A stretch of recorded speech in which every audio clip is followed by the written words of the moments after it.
China's lack aggression, India's obfuscation, The Hindu.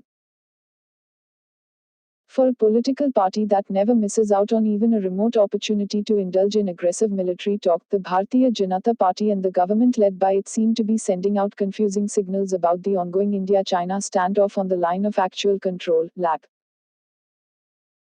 Media reports about the Chinese aggression started trickling in from April this year, and yet there continues to be little clarity even today either in the country's strategic community or the general public on the exact nature of developments on the China-India border.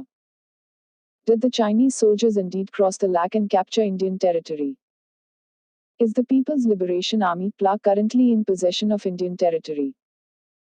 What exactly are the two sides talking about in their discussions pertaining to disengagement? How does New Delhi plan to retake lost territory? Unanswered questions. While the Prime Minister had claimed on June 20 that neither has anyone intruded into the Indian territory nor has anyone captured any military posts, the Ministry of External Affairs press note of June 17 had said that the Chinese side sought to erect a structure in Galwan Valley on our side of the Lak.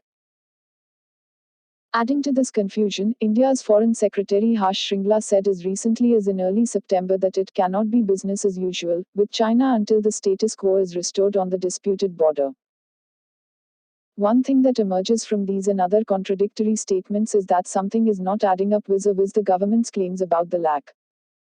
Basic questions continue to remain unanswered. Soft steps, domestic politics. What is also becoming clear is that the government is seeking soft measures in stitching together a response to China. The government's approach, as the External Affairs Minister stated the other day, is that a solution to the situation has to be found in the domain of diplomacy. Put differently, the BJP government has, on the one hand, decided not to reveal the exact nature of the situation on the Lak and, on the other hand, is attempting to negotiate Chinese withdrawal from Indian territory rather than using kinetic means or tit-for-tat measures to reclaim its territory. The BJP government's inability to take a factual and unambiguous position on the Lak flows directly from its domestic political calculations. Acknowledging Chinese possession of Indian territory is bad optics for a party whose hardcore supporters revel in the military bravado of the party. Objective facts about adverse territorial possession matter, but not to everyone. In BJP strongholds in the Hindi heartland, upbeat from the inauguration of the Ram Temple and the Article 370, victory, what essentially matters is feel-good, optics and high-pitched rhetoric about a strong and unrelenting national leadership, not factual, actual positions on the ground regarding India's national interest. Therefore, even if the BJP's critics, some pestering quarters in the media, and the opposition cry foul about the government's handling of Chinese aggression on the Lak, it would hardly make any political difference to the party. The BJP is simply not bothered about how it is perceived other than among its core support base. More so, its rather bold policies in Kashmir and towards Pakistan over the years have created sufficient political cushion to absorb a few misadventures or pushbacks, even if they were to become public knowledge. Obfuscation of facts or confusing signals about the Lak standoff, therefore, serve an important purpose. 2.5 front situation.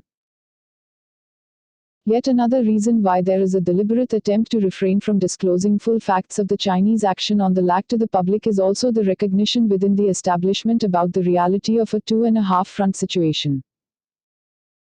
Not that the Indian military and political leadership have not spoken about it before, but it is far easier to talk about fighting a 2.5 front war than actually fighting, and winning, it. Today, we are literally facing a 2.5 front situation, a restive Kashmir, an aggressive China and a Pakistan that never misses an opportunity to get at India, together forming a formidable national security challenge. While Pakistan's interference in Kashmir is too well known to be mentioned here, China may have emerged as a third key player in the Kashmir conflict. This has diplomatically emboldened Pakistan, and it would be unwise for us to rule out more China-Pakistan military and diplomatic coordination against Indian interests in the years ahead.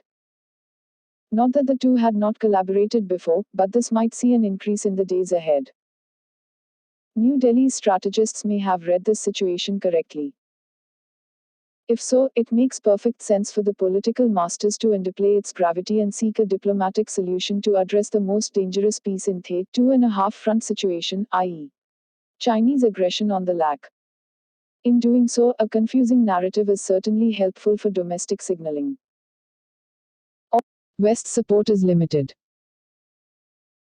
India's inability to clearly articulate, identify and address the Chinese threat is also a function of another sobering realization within the establishment regarding the limited utility when it comes to Euro-American assistance in checking China in South Asia.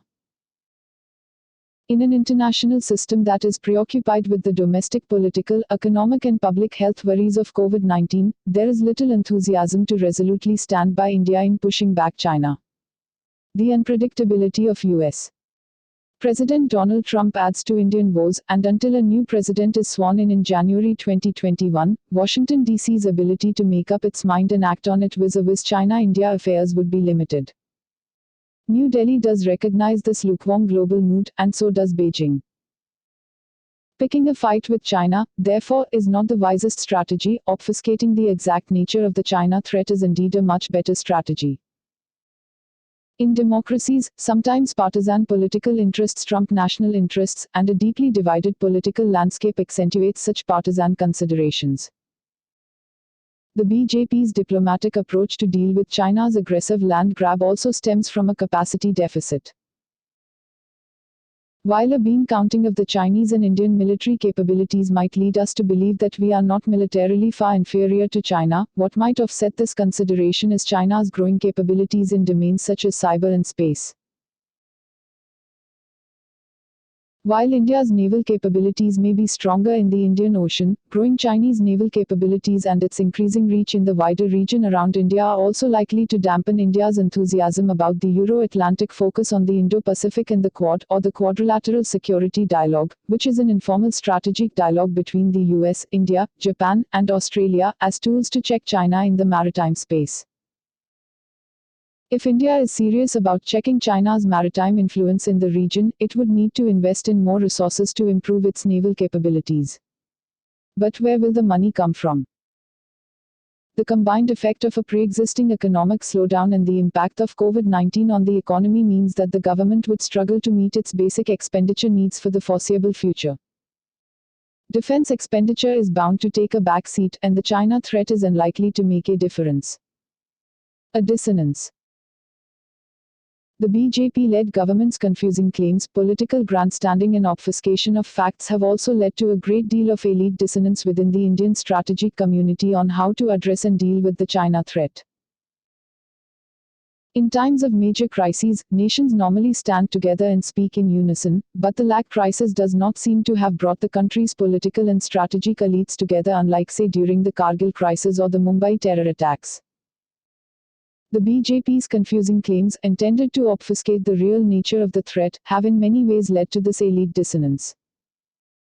This could have lasting implications for the country, including for putting in place coordinated institutional responses to external challenges. No useful theory of victory can be born out of political denials about strategic challenges. Happymon Jacob teaches national security at the School of International Studies, Jawaharlal Nehru University, New Delhi.